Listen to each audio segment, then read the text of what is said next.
NU. Pernah dengar nggak Qonun Asasi? Pernah. Apa itu Qonun Asasi?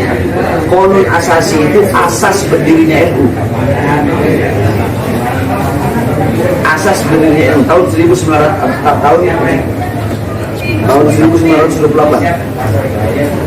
Qonun Asasi itu asas semua sampai sekarang setiap muktamar itu dipakai. Di dalam Qonun Asasi di situ dikatakan berdirinya NU atas restu para Habib. Habib siapa? Satu, Habib Abdullah bin Ali Al-Haddad, gurunya Kiai Khalil Bangkalan. Kiai Khalil Bangkalan gurunya pendiri NU, Kiai Hasyim Asy'ari. Dua, Habib Abu Bakar bin Husain As-Segaf, Bangil. Tiga, Habib Husain Al-Haddad, Jombang. Empat, Habib Abu Bakar bin Muhammad As-Segaf, Gresik. Lima, Habib Ahmad bin Abdullah As-Segaf. Jadi Kiai Hasyim Asy'ari beliau itu nggak asal, nggak usuk-usuk langsung mendiriin, enggak. Pergi sowan ke para habaib. Sampai-sampai dijelasin di sini nih di Qonun Asasi. Beliau Kiai Hasyim Asy'ari membawa perkataannya Habib Ahmad bin Abdullah As-Segaf. Qala prinsip dasar, yakni prinsip dasar Qonun Asasi itu prinsip dasarnya NU. Diletakkan sama Kiai Hasyim Asy'ari. Qala Sayyid Ahmad bin Abdullah As-Segaf rahimahullah taala. Inna harrabita qad sata'at bi sya'niha wa istama'at dawairah. Fa'aina tadhhabuna fa'aina tadhhabuna anha ayyuhal mu'arridun kunu minas sabiqina awwalan. Kata Habib Ahmad bin Abdullah Al-Haddad, kata Habib Ahmad As-Segaf, yakni inna harrabita, yakni perhimpunan ini, maksudnya NU ini, kata beliau, inna harrabita qad safa'at basyahiriha, telah tampak tanda-tanda yang menggembirakan dengan adanya NU ini. Wa istama'at dawairaha, bangunan-bangunannya itu sudah tampak berdiri. Fa'aina tadhhabun, maka kemana kalian itu akan pergi wahai umat? Fa'aina tadhhabun, maka kemana kalian akan pergi? Itu ada dalam Qonun Asasi diletakkan.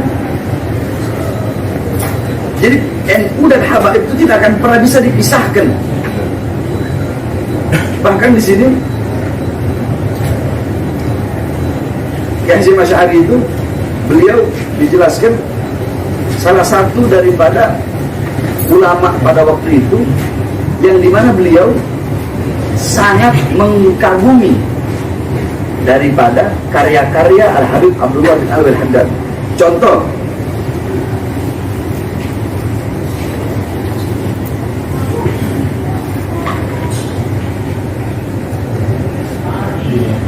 contoh nih, waktu itu ada apa, Kiai Abdullah Yasin Pasuruan ada berselisih paham dengan Kiai Hasyim Asy'ari, sehingga Kiai Hasyim Asy'ari waktu itu Kiai Hasyim Asy'ari bikin kitab judulnya Ziyadut Ta'liqat.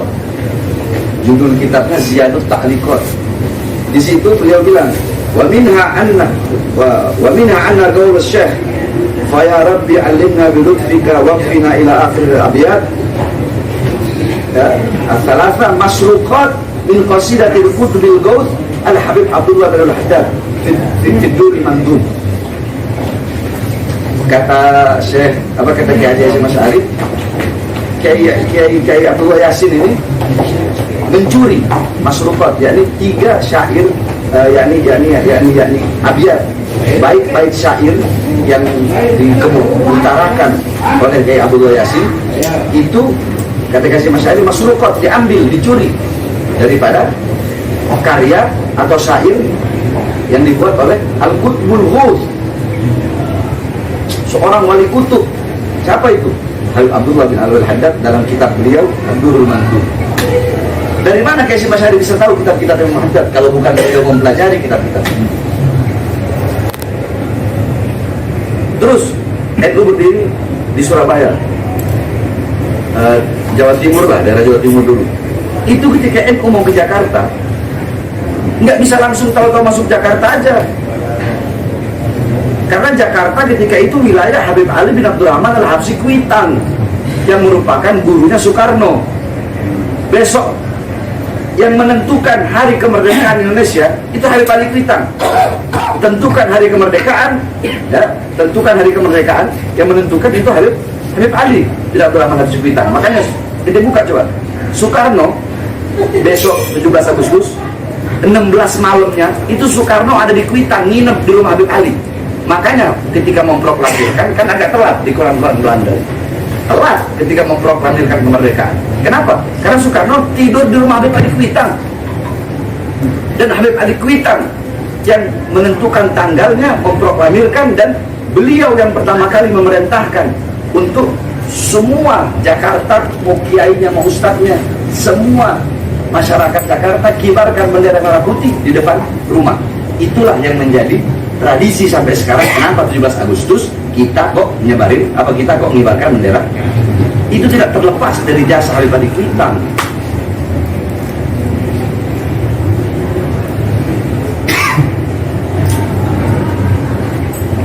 Makanya Syekh Hasyim Asy'ari datang ke Jakarta untuk minta apa? Minta restu daripada Habib Ali Kuitang. Minta restu untuk mendirikan Jamiatul NU di Jakarta. Waktu itu Habib Ali menyetujui, boleh silahkan. Tapi waktu Habib Ali mengutus muridnya pergi ke Jawa Timur, itu Habib Ali bilang cuma satu saja, tolong wanita-wanita yakni fatayat NU itu jilbabnya agak dibenerin. Itu komentar Habib Ali, jilbabnya agak dibenerin, jangan sampai ada rambut kelihatan. Akhirnya udah direstui sama Habib Ali. Cuma Habib Ali masih berpatokan, berpegang kepada fatwa Habib Ustadz bin Yahya Mufti Betawi. Jadi Habib Ali merestui bikin, tapi Habib Ali tidak mau masuk dalam struktural organisasi. Nah, ketika kiai-kiai di Jawa Barat, Jabodetabek lah, Jawa Barat, Jakarta, mengetahui bahwasannya Habib Ali tidak tercantum dalam organisasi itu, nggak ada yang ikut. Nggak ada yang ikut. Nah, akhirnya dibujuk sama Kiai Marzuki. Kiai Marzuki almarhum, termasuk pahlawan. Jadi kalau Habib nggak masuk dalam struktur ini, dalam struktur, maka kiai-kiai yang lain nggak bakal ngikut, sebab semua ini muridnya Habib. Akhirnya Habib Ali mau.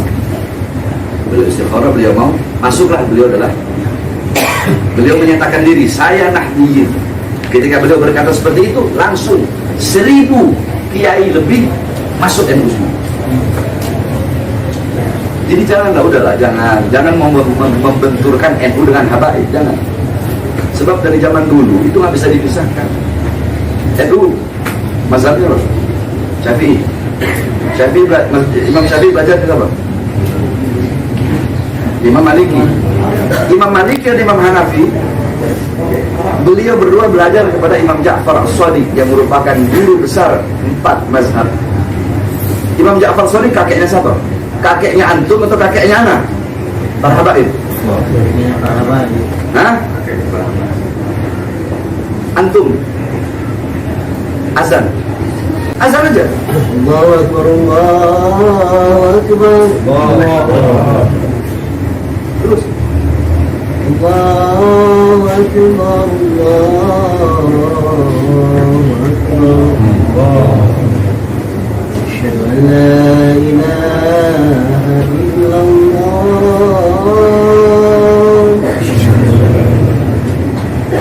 Asyhadu an la ilaha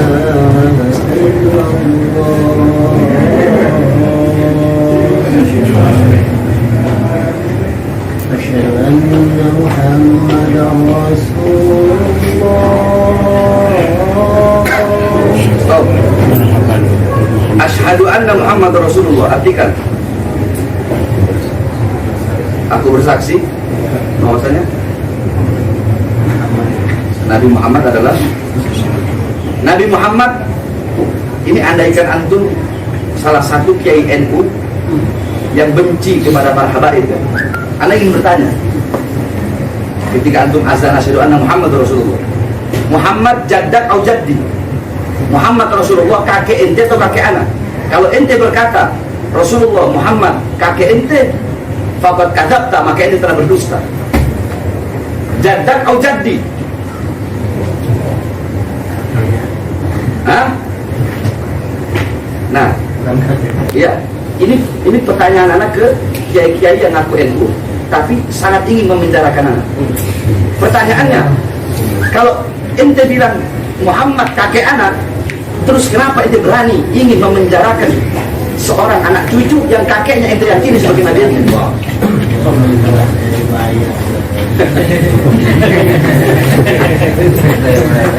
Itu adalah khutbah.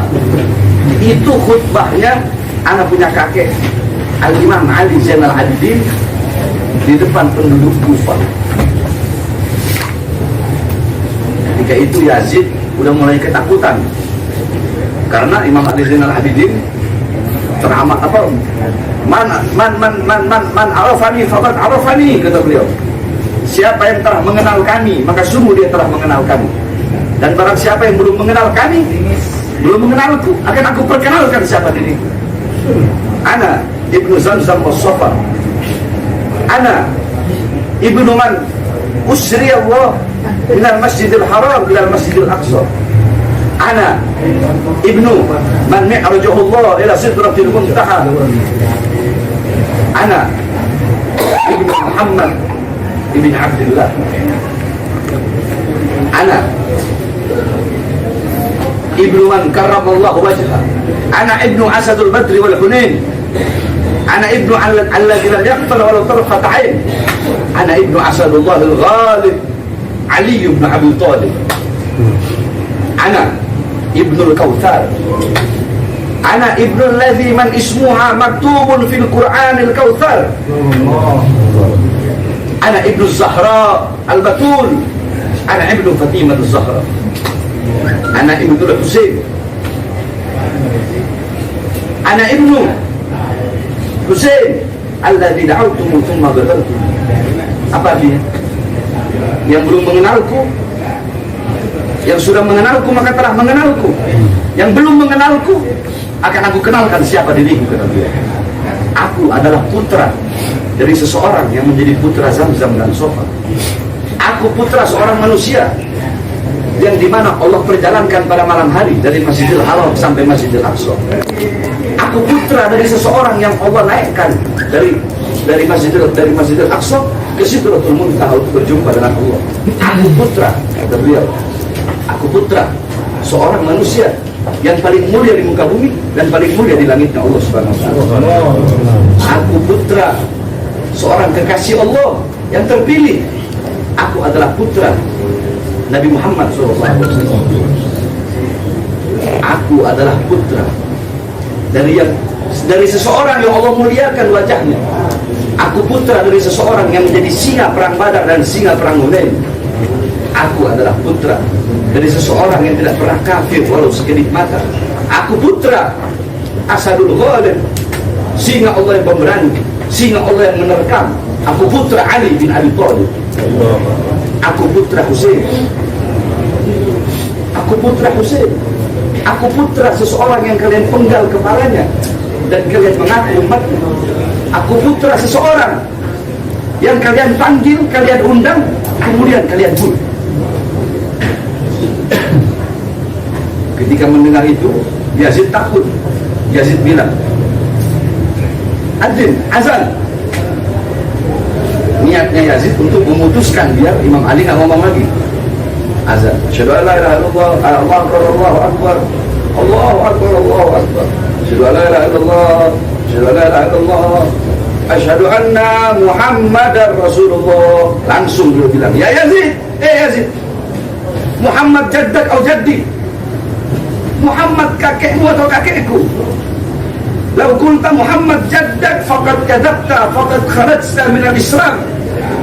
Kalau kau bilang Muhammad itu kakekmu, maka kau telah berdusta dan kau telah keluar dari agamamu. Dan kalau engkau mengakui dan berkata Muhammad kakekku, kenapa kau bantai anak cucunya? Kenapa kau rantai cucu-cucu perempuannya? Kenapa kau penjarakan Muhammad Al-Bagir? Kenapa kau penjarakan aku? Dan kenapa kau bunuh ayahku Hussein?